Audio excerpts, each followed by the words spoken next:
morning. Good morning, everyone. My name is Ty, and I'm an American that has called Dalian home for nearly 20 years. And oddly enough, this is so crazy. I've been invited to talk to you guys about tourism. This is the way I found out about this city. Back in 2006, there was a magazine, it's like a book, Fromers, that was promoting Dalian as the most livable city in China, #1.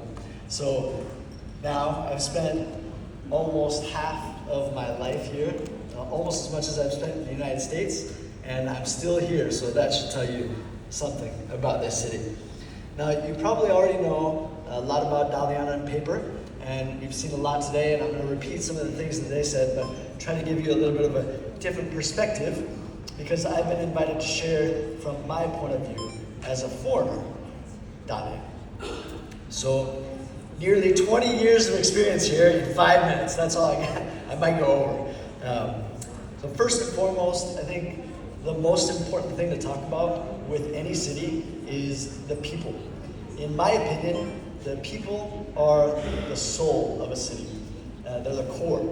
And I really pay attention to that wherever I go in the world, whether it's different cities in America or different cities in China, or Japan, or Singapore, or Southeast Asia. The people are really what make or break it for me. And Dalian is located in the northeast of China. The northeast of China, the people here are famous for being welcoming. In Chinese we say 好客. The people in Dalian want to leave us foreigners a good impression. The people in Dalian are proud people, and you will see that. I'm sure you've already seen this on this trip, but that's what has really stuck out for me from the beginning and really brought me in and locked me into the city and made me fall in love with this city. They're proud about everything. You can see from the talks here by these people from Dalian, they're proud. There's passion, emotion in their presentations today. They're proud about the seafood, they're proud about the soccer, they're proud about the sights. Dalian is a special place.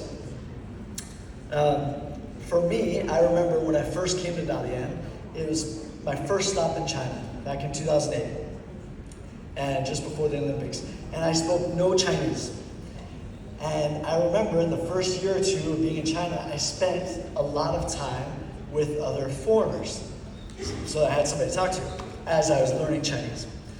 And me as an American, I spent time with Canadians or Europeans or Japanese, Korean, and we would go out and have gatherings, do coffee or a restaurant or bars, and I just always remember the deep impression that the locals have made on us, and they're so patient. Something that you actually don't get in the United States maybe. If you do not speak English in the United States, I don't think people would treat you the way they treat you here. It's something special about Dalian, it's just different. And they're so welcoming, patient, 包容性很强. Sometimes I have difficulty translating these things, I'm thinking in Chinese. Anyway, so I want to talk about something that Zhang Xu just mentioned, which I thought is very important to talk about with Dalian tourism. When most travelers think of China, they think of the Great Wall in Beijing, or the terracotta warriors in Xi'an, or the Bund in Shanghai, and although those places are fantastic, extraordinary, and there's so much to see in China, those places also tend to get a little bit touristy, too touristy, and crowded, and busy, and sometimes exhausting. So when you're done visiting those places, which you have to, maybe Dalian can be the next stop. It's a great next stop. Dalian offers something different. It's a coastal city. As I'm going to talk about, the best time to visit Dalian is definitely going to be in the summer.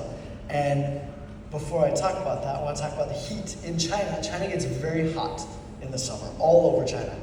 You will see during July and August, there are often times where you look at a map and a lot of cities are hitting 40 plus degrees centigrade.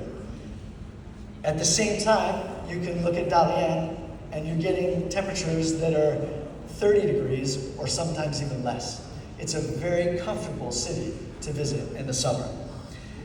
But if you don't visit Dalian in summer, like our Jujong was just saying, there's something for every season. And I'll talk about that in a little bit, about hot springs and skiing, as we're just presented. By Chinese standards, Dalian has a rather short but unique history. And you can see it in the layout of the city and also the architecture in this city. So I would encourage you, if you're visiting for the first time, right now we're in Zhongshan, and even just this location, after today, when you're done with your meetings, I would encourage you, maybe after you have your lunch, go for a walk and just get lost for an hour or two in Zhongshan district. There is so much to see that pictures can't really do it. It's an amazing city, and this district that you're in right now is just, there's a lot to do right here. You don't need to spend any money at all. It just take you 5,000 or 10,000 steps to experience it. So Dalian has over 2,200 kilometers of coastal road. And it has 538 islands, as we saw. And this is going to bring me to one of my family's favorite things to do. We will often take staycations in Dalian. It's like a 进郊游. So we will often, my wife and my 2 kids and my mother and father-in-law, or when my mother and father and sister visit me, we will go to one of these islands and do the things that Dalian people should be doing. And your tourists, your people from wherever country you are, should do if you really want to get into this culture here. So you go to one of these islands and you go fishing and you go crabbing and you ganhai. I actually don't know the best way to say this in English. It's like you wait for a low tide and you get out and you collect sea critters, whether it's crabs or oysters or sea cucumbers, and then you do a catch and cook. This is one of the best things to do in Dalian. You can take what you got and cook it yourself, or you can take it to a local restaurant, like a barbecue or a hot pot, and have them cook it up for you. And one of the best things to do in Dalian, staycations at one of these islands. Another thing I want to mention, another place I want to mention, it stands out in my memory for places to go in the Dalian area, is Zhonghe, which is also called the Little Guilin. It's surrounded on 3 sides by the ocean and mountains, great for hiking and rafting. Wintertime, the hot springs, we have some truly amazing hot springs. I know that in Asia and Europe, a lot of people love to do hot springs. That's not just a China thing, but when you come to Dalian, there are true hot springs like Anbo. We often do staycations in Anbo and do this as well.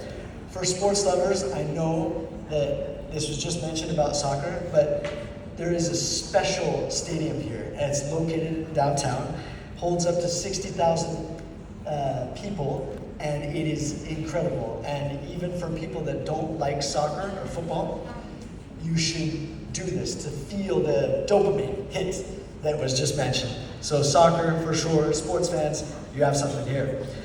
Having said all this, I want to get back down to the basics. You don't need to feel too much pressure when you come here to do too many touristy things. Keep it simple.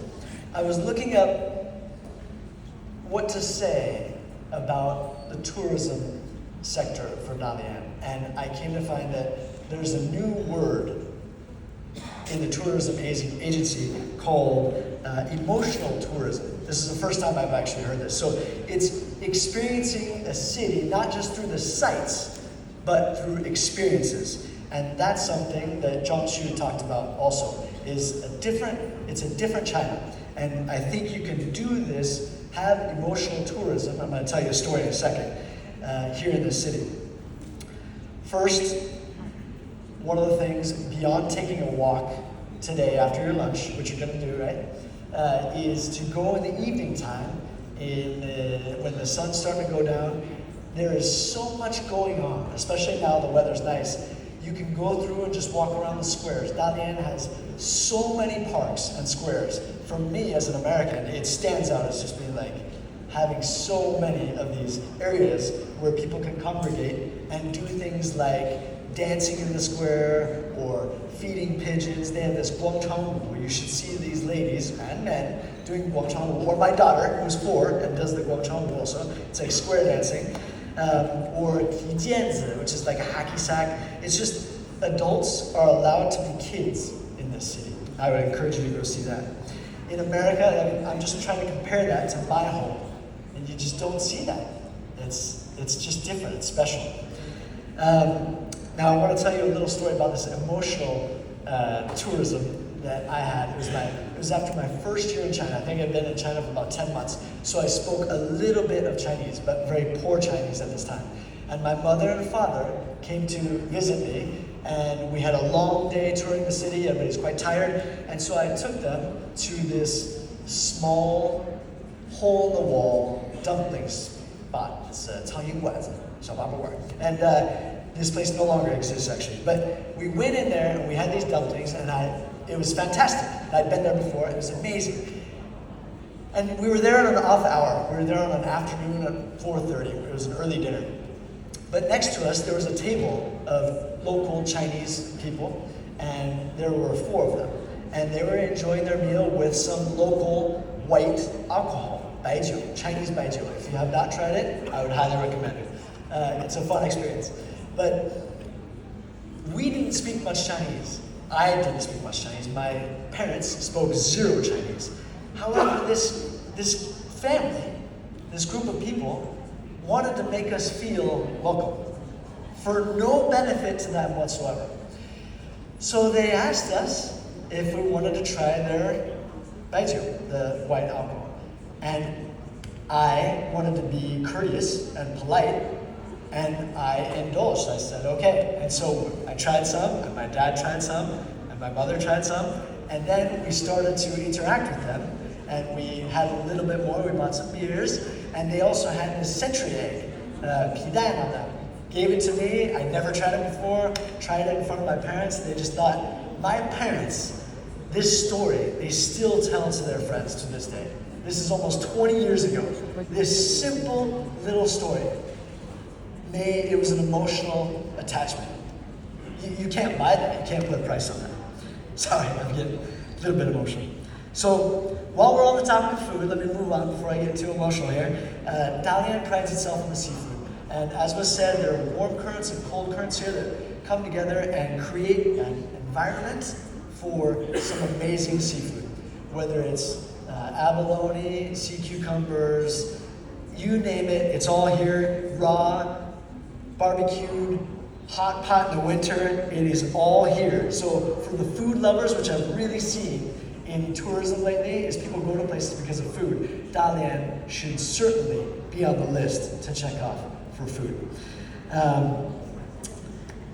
And this is different from me. I'm from Portland, Oregon, so near Seattle in America, and I thought I knew seafood until I came here. It's just, it will blow you away. It's just different from my experience back home.